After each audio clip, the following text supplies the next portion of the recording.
राष्ट्र सह्याद्री, आवाज जनतेचा, प्रयत्न जनहिताचा।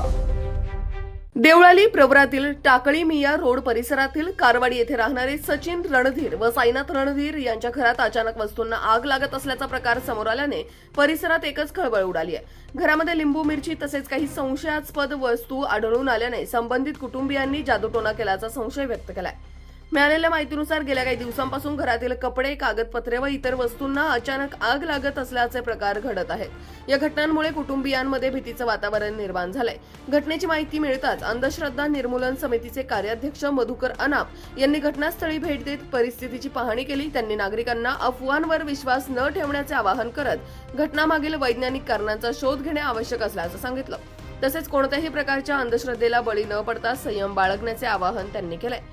दरम्यान या प्रकारामुळे परिसरात विविध चर्चांना उधाण आले असून नागरिकांमध्ये भीती आणि उत्सुकतेचे वातावरण निर्माण झाले। राष्ट्र सह्याद्री न्यूज साठी प्रतिनिधी राजेंद्र परदेशी। राष्ट्र सह्याद्री,